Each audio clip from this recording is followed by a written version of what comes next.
Hello, and welcome back to the channel. When Americans think of World War II in the Pacific, they usually picture aircraft carriers, island landings, and fierce naval battles stretching across thousands of miles of ocean. But long before bombs fell and torpedoes struck, another battle was already underway. A silent war fought with pencils, filing cabinets, and extraordinary patience. In the early 1940s, the Imperial Japanese Navy believed its communications were secure.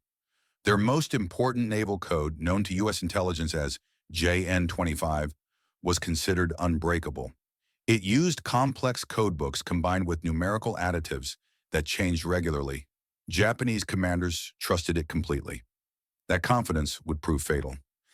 Because while Japanese admirals planned operations across the Pacific, a small group of American cryptanalysts, many of them civilians, some barely known outside intelligence circles, were slowly learning to read Japan's most closely guarded secrets.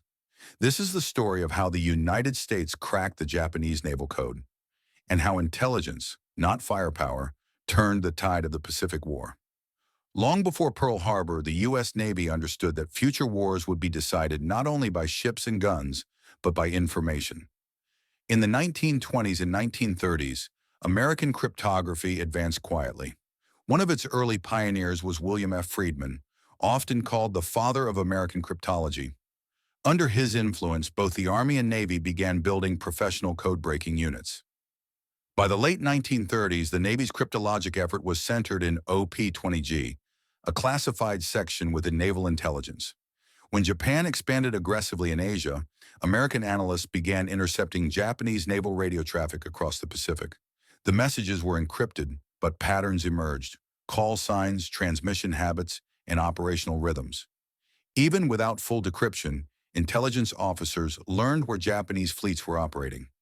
After Pearl Harbor, the stakes changed overnight. The U.S. Navy desperately needed to understand Japanese intentions, and cracking their main operational code became an urgent national priority. The Japanese naval code JN-25 was not a simple cipher. It consisted of a code book of over 30,000 phrases, each represented by a 5-digit number. That number was then disguised using a second set of random numerical additives. Without both parts, the message was meaningless. To American codebreakers, early JN-25 messages looked like pure noise. But cryptanalysis is a war of attrition. Analysts began identifying recurring number groups tied to known phrases like aircraft carrier, sortie, or attack. Each partial success chipped away at the code. Progress was slow and frustrating. Additives changed regularly. New codebooks appeared.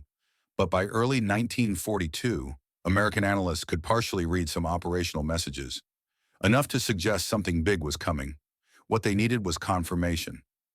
At the heart of the breakthrough was Station HYPO, a naval intelligence unit based in Pearl Harbor. Its commander, Commander Joseph Rochefort, was unconventional, stubborn, and brilliant. He ignored protocol, wore slippers at work, and trusted his analysts over Washington bureaucracy. In the spring of 1942, HYPO intercepted messages referring to a target called AF. Rochefort believed AF was Midway Island.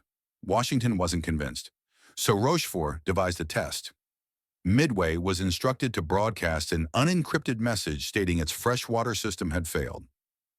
Shortly afterward, Japanese intercepts reported that AF is short of water. The argument was over. The Japanese were planning an attack on Midway, and the United States now knew when and where it would happen. Armed with decrypted intelligence, Admiral Chester W. Nimitz made a bold decision. Though outnumbered, he positioned his aircraft carriers, Enterprise, Hornet, and the hastily repaired Yorktown, northeast of Midway, exactly where Japanese carriers would appear. On June 4, 1942, American dive bombers caught the Japanese fleet at its most vulnerable moment, decks loaded with aircraft and fuel. Within minutes, 4 Japanese aircraft carriers were fatally damaged. Midway was not luck, it was intelligence. The battle marked the first decisive defeat of the Imperial Japanese Navy and permanently shifted the balance of power in the Pacific. Cracking JN-25 did not end with Midway. Throughout the war, U.S. cryptanalysts continuously adapted as Japan updated its codes. Intelligence from decrypted messages guided submarine patrols, ambushes, and airstrikes. One of the most famous results came in 1943, when intercepted messages revealed the travel plans of Admiral Isoroku Yamamoto, architect of Pearl Harbor. His aircraft was intercepted and shot down, a targeted blow made possible entirely by signals intelligence. By 1945, Japan's naval communications were so compromised that Allied commanders often knew Japanese plans before Japanese units executed them. The Pacific War had become an intelligence war, and the U.S. was winning it decisively. The story of cracking the Japanese naval code is not a tale of spies in trench coats or dramatic interrogations. It is a story of persistence, logic, teamwork, and quiet brilliance. Thousands of men and women, many sworn to lifelong secrecy, helped bring the war to an end faster and with fewer American lives lost. For decades, their work remained classified. Only later did historians understand just how decisive code-breaking had been. In World War II, victory did not always belong to the side with the biggest guns. Sometimes it belonged to those who could read the enemy's mail. Thank you for watching. If you value serious, fact-based history of the Second World War, don't forget to subscribe, and we'll see you in the next episode.